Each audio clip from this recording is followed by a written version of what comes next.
السلام علیکم defence award friends, Pakistan کے پروجیکٹ سے متعلق لیٹسٹ اپڈیٹ آپ کے ساتھ شیئر کریں گے۔ اس ڈیولپمنٹ سے پاکستان کو کیا فائدہ ہوگا اور اس کو لے کر پاکستان ایئر فورس کتنا جلدی 5th جنریشن ایئر کرافٹ اپنے فلیٹ میں انڈکٹ کرنے کے قابل ہو جائے گی، اس پر بھی تفصیلاً بات کریں گے۔ So let's start.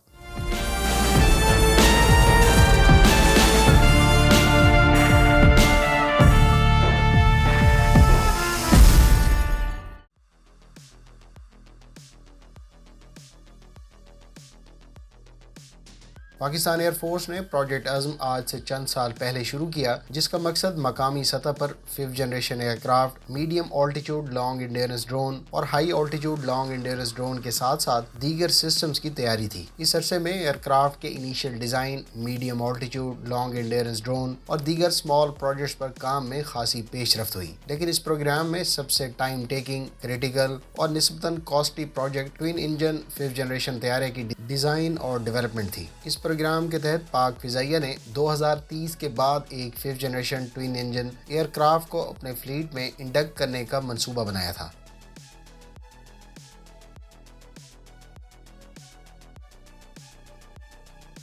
دوسری جانب ترکی کی بات کریں تو اس نے بھی اپنے ایجنگ F-16 فلیٹ کو 2030 کے بعد ریپلیس کرنے کی غرض سے TFX پروگرام شروع کیا۔ اس مقصد کے لیے ترک ایروسپیس انڈسٹریز کو دیگر مقامی کمپنیوں کے ساتھ مل کر یہ ٹاسک دیا گیا کہ وہ ترک ایئر فورس کے لیے ایک 5th generation year craft design اور تیار کرے، جبکہ دیگر کمپنیوں کو اس ایئر کرافٹ کے ایویونکس جیسا کہ AESA ریڈار، سینسرز اور اس کے علاوہ ایئر ٹو ایئر میزائل تیار کرنے کا ٹاسک دیا گیا۔ ترکی نے اس پروجیکٹ میں خاطر خواہ پروگریس دکھائی ہے، کیونکہ ترکی کے پاس اس معاملے پر ایک ڈائیورس ڈیفنس انڈسٹری کی بیس موجود ہے۔ اس وقت ترکی ایئر ٹو ایئر میزائل اور ریڈار بنانے میں مہارت حاصل کر چکا ہے، جبکہ اطلاعات کے مطابق 5th جنریشن TFX یا نیشنل کامبیٹ ایئر کرافٹ کہے جانے والے طیارے کے حوالے سے ڈیزائن کا کام بھی مکمل ہو چکا ہے اور اس حوالے سے بہت سے کمپوننٹس پہلے ہی تیار کیے جا چکے ہیں۔ ترک سورسز کے مطابق یہ طیارہ مارچ 2023 میں رول آؤٹ کیے جانے کے حوالے سے آن ٹریک ہے۔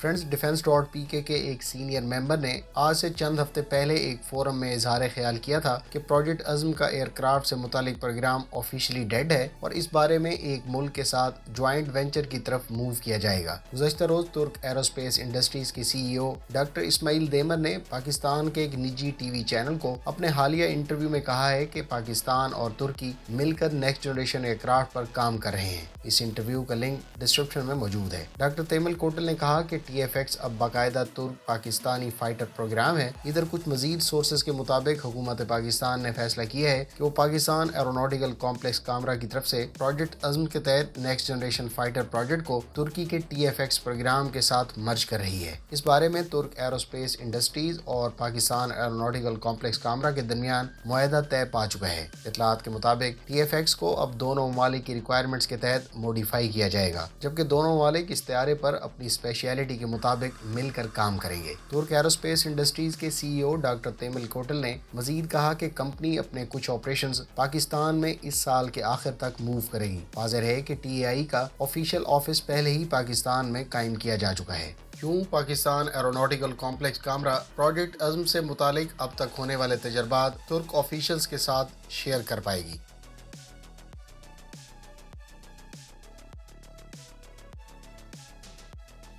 ترکی ابتدائی طور پر TFX پروگرام کے لیے برطانیہ سے رابطہ کر چکا ہے، جبکہ BAE سسٹمز نے اس پروجیکٹ میں شراکت داری اور سپورٹ کا عندیہ دیا تھا۔ تاہم برطانیہ کی طرف سے کچھ کنڈیشنز کو لے کر اس پر کوئی پیش رفت نہ ہو سکی تھی۔ آج سے چند ماہ پہلے ڈاکٹر تیمل کوٹل نے ترکی کی ایک مقامی ویب سائٹ کو دیے گئے انٹرویو میں کہا تھا کہ ترکی اس ملک کو اس پروجیکٹ میں شراکت دار بنائے گا یا اس سے مدد لے گا جو ترکی کی شرائط پر اس میں شامل ہوں، نہ کہ اپنی کنڈیشنز رکھیں۔ ترکی نے حالیہ دنوں میں اس معاملے پر یوکرین اور روس کو بھی الگ الگ اپروچ کیا ہے، لیکن ابھی تک اس بارے میں کوئی کنکریٹ معلومات دستیاب نہیں۔